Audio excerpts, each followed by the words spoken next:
everybody. Happy mini episode. Amani, how's it? Are you all right? Amani's choking. Amani, are you with us? Do you need the Heimlich? Do you need No, no, no. Who would give it to me? My dog? I'm good, though. I'm good. Yes, thank you. How are we doing today? I think you said that our topic today is going to be family, which is very Yes. appropriate because you just returned from back east. Mm-hmm. So where shall we begin? Well, I kind of just have a little word salad that I want to share, and then we can spider web it from there, I think. So I was just in Ohio for 12 days. My dad is ill. That's no secret. And my mom is being the best wife ever. I could learn a lot from just watching her. But, I was there and I'm working because I can't take 12 days off. And so I was sitting next to my dad on the couch. So he's got sitting on he's got they've got like a lazy boy. His feet are up. He's on his iPad watching Golf Clash or playing Golf Clash with the TV up really loud. And I have my laptop. So I was working while I was there, but I tried to just be on emails until like around 1 o'clock their time because that's when mom goes down for a nap. And then I would go upstairs and keep the door closed, and that's when I would be on phone calls and stuff. So I wanted, it was this thing of like I didn't want to get behind in my businesses, but I really wanted to spend dedicated time with my family. And it was hard.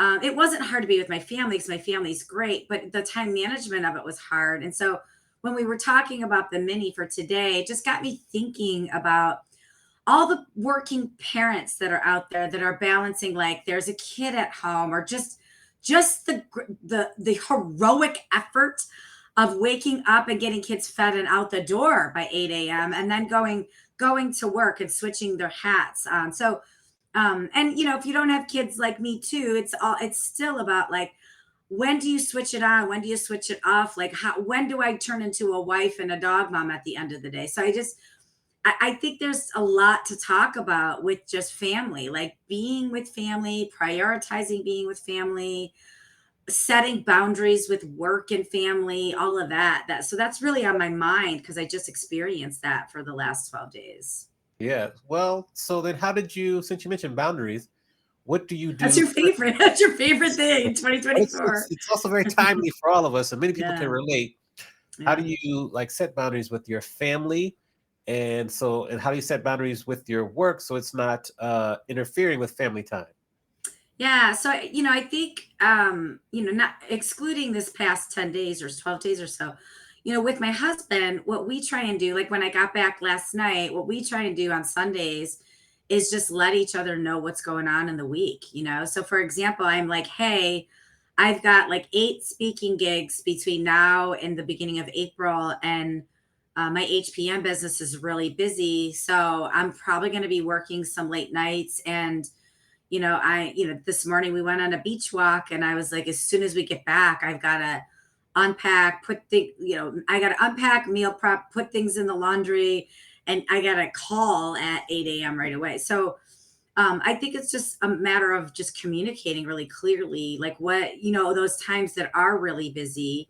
And then just making sure that you're not always working because working from home can be Yes. tricky, right? So like, when I came back last night, I sat down and hung out with Scoot. I could have gotten on my phone and checked emails for sure, but I didn't.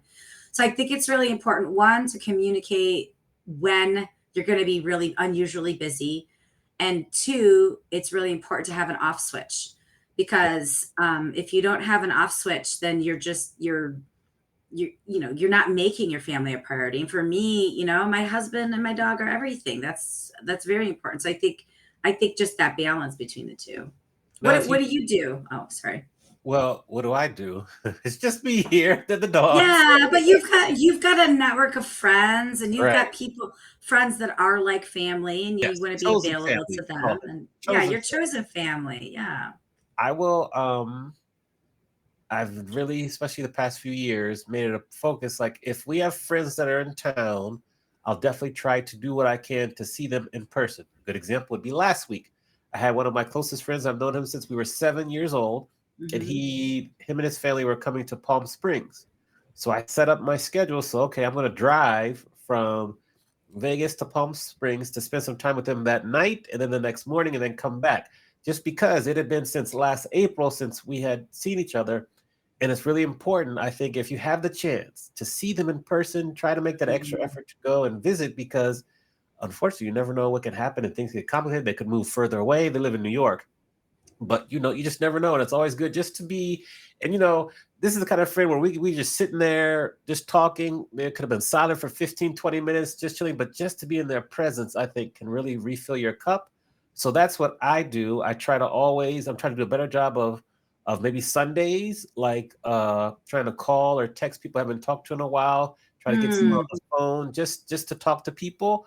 Because we had been very isolated from the pandemic and everything. So trying to break out that isolation is important. So that's kind of what I do, just to check in with people if they're close to me and I can make it work in my schedule. I mean, that's a 4 hour drive back and forth one day, then the next day, which is Yeah. relatively long, but I'll do it every time because I think it's important. Yeah, I think making the effort. I think showing up is important. I think I learned that the last, when I was just back in Ohio, is just like showing up.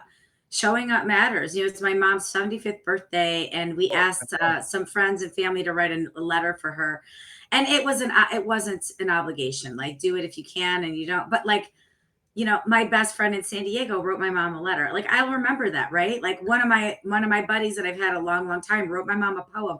Like they showed up. Those are your family. Those are your friends that like show up for you. And I think when stuff does matter, I think you got to show up. And yeah, and I had a couple people say, "Oh God, I've been swamped with work." I've been that person. Like, I'm swamped with work. I don't have time to write a letter. I'm not that person anymore. But I think it's prioritizing those really special people in your life. Like, move mountains for them if you can, man. Because you don't know how much time you have left with them. And work is always going to be there. It's always going to be there, Yeah. and it's unforgiving.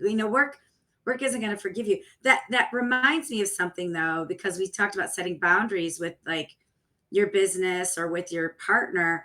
But something else I did do while I was gone is I set some boundaries with my clients, and Oh, I let them know, like, hey, and I learned this too, 10 years ago when my husband, got really sick, is just to say, hey, here's what's going on in my world. I am working. I might be a little delayed. I will get back to you. And I got lovely emails back from people, about, what I shared. And everybody was very gracious. And luckily I wasn't delayed at all. right. I did have like one person that didn't say anything and just was really grinding at me, but maybe she just didn't read the email. I'm not sure. I'll give the benefit of the doubt, but Right. I did remember that person, but I forgave, but I didn't forget. Yes. But but I think setting boundaries, because I think when you work in this industry, you've got customers for such a long period of time, and they do want to know you. They want to know what's going on in your life, just like I want to know what's going on in their life. And maybe like when I told people my dad has leukemia, like other people were like, "Oh my God, my so Yes. and so had the same thing," and they were giving me hope. And I had a client email me back to ask me my dad's name, and he was going to put his name in his prayer circle, his Bible study that night. I'm like, how kind is that, right? I didn't expect it. I didn't tell people to be a sob story. I wanted to give some explanation if why I was going to be a delayed, or why they make it an email at like 5 in the morning their time, Yeah. but really it's 8 o'clock in the it's morning. 8 o'clock on the East Coast. So I think setting boundaries. How do you set boundaries with your customers when it comes to like your family or friend obligations?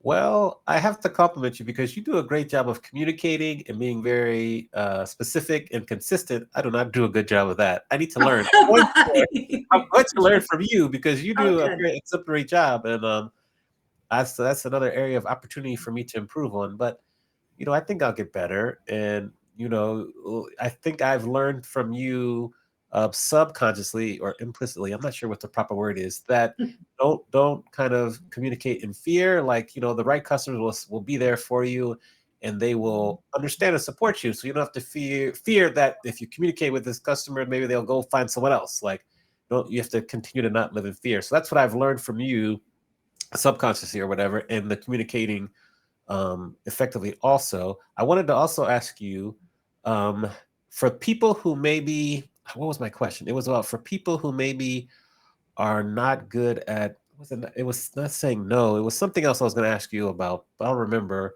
Just how do you start to communicate and just set these boundaries? I'll think of it in a minute, but that's kind of Mhm. how I would take and kind of adopt what you've done. Um, yeah, so that's what I think about that. Yeah. Well, and I also wanted to talk about your work family because Oh, it's like there's so many there's so many hotel partners that I do consider like family.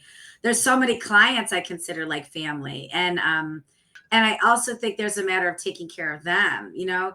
There may be a customer not using you right now. There may be a vendor you're not using right now, but it's still a part of your community. They're still a part of your work family. And I try really hard to stay in touch with those customers, stay in touch with those hotel partners, even if we're not currently working on something, because I genuinely care about them. And I know they genuinely care about me, but it does take an extra effort. So I think like it's all about cultivating a family, right? You're cultivating a community, you're cultivating a family. When you only reach out to each other when you need something, yeah, that's transactional. But right. when you're reaching out to people little by little, unconditionally giving love, accepting love, all of that, then you're cultivating a community. And those are the people I will stand in front of a truck for. What do you need? How can I support you? And I know those are the people that will do the same for me. So I think when we say family, there's so many ways this can go, but I really encourage people to look at your business community as a quasi family in some way, not like fighting over the dinner table at Thanksgiving kind of way, but like, invest in the relationship the same way you would invest in a family member, because those are really meaningful. Do you cover this topic in your sales tales class, but for entrepreneurs? Because I Yes. this is an excellent topic because many times we get so caught up in the day to day that we forget about what you just said, which is important to keep in touch with them, even when you might not have a lead you're working on together or you don't need their services, because that will make you stand out in the long run. So that's a great Yeah. topic. Yeah, well, that is a topic. In fact, my next Sales Tales Live is going to be just for entrepreneurs, All right. and we will talk about that for sure. I think it's something we have to remember. I mean, when was the last time you reached out to somebody that booked you for a DJ gig in like 2021, 2022? See, that's a problem because problem because I don't do good with that. So once again, you're just highlighting my areas of Funny. opportunity. But I'm humble enough to accept that I need to work on that. So yes, Amani, I don't want to make you feel bad. You can't be awesome at everything. You're so awesome at so many things. yes, but I gotta work on this. So with that, we will close off this mini talking about family. But please remember to share our minis and our podcast with people who you think could benefit. Rate it, subscribe, review, and we'll see you next week for another mini.